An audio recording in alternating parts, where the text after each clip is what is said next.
La perversion de la cité commence par la fraude des mots.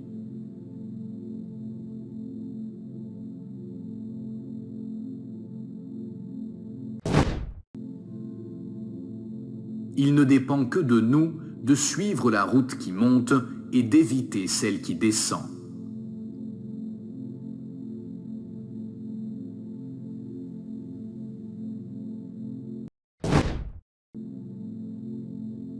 Tout corps couché prend la ligne de l'horizon de l'âme. L'endormi devient le réveillé de l'ombre.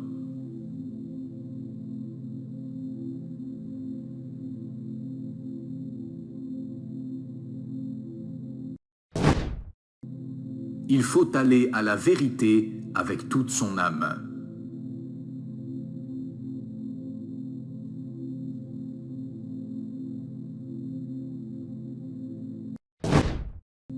Les yeux de l'esprit ne commencent à être perçants que quand ceux du corps commencent à baisser.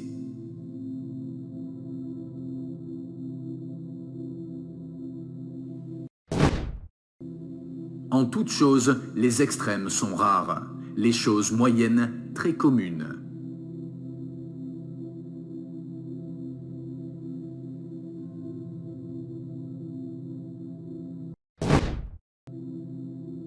Ils ne craignent pas de commettre l'injustice ceux qui la blâment, ils craignent de la souffrir.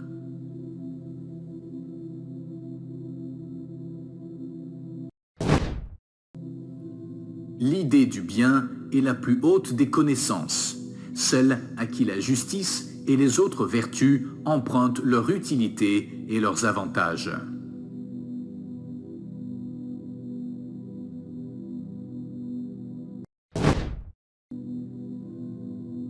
Les sages parlent parce qu'ils ont quelque chose à dire, les fous parce qu'ils veulent dire quelque chose.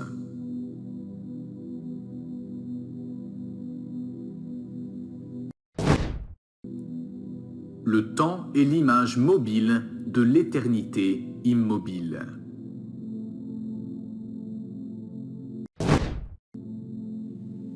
C'est la vraie marque d'un philosophe que le sentiment d'étonnement.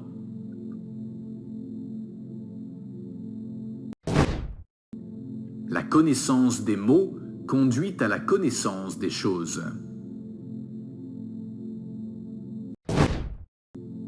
La vieillesse est un état de repos quant au sens. Lorsque la violence des passions s'est relâchée, on se voit délivré d'une foule de tyrans forcenés.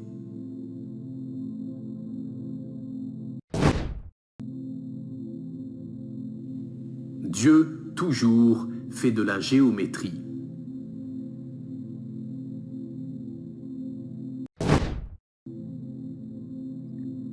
L'excès de liberté ne peut tourner qu'en excès de servitude pour un particulier aussi bien que pour un État.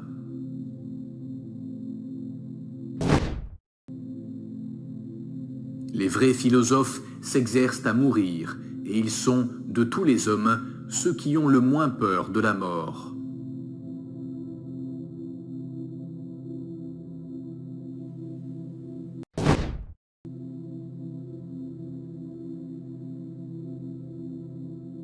La plupart des hommes ne réfléchissent pas sur ce qui se présente à eux, et même une fois instruits, ils ne comprennent pas, ils vivent dans l'apparence.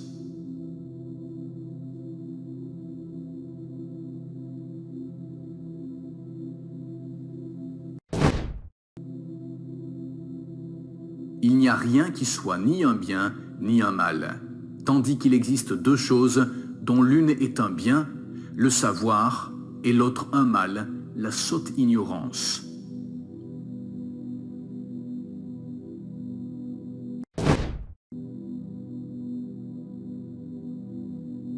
Celui dont l'âme est heureuse ne ressent pas le poids des ans.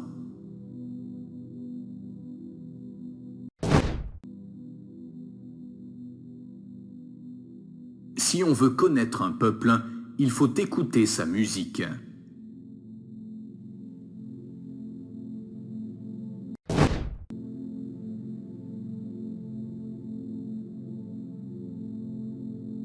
Existe-t-il plaisir plus grand ou plus vif que l'amour physique?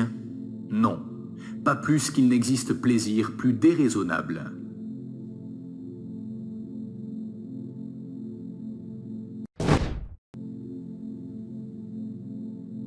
L'extrême injustice consiste à paraître juste tout en ne l'étant pas.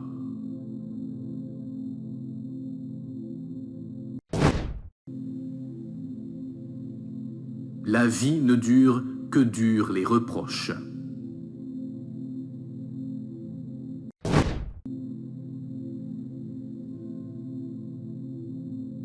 Chacun, parce qu'il pense, est seul responsable de la sagesse ou de la folie de sa vie, c'est-à-dire de sa destinée.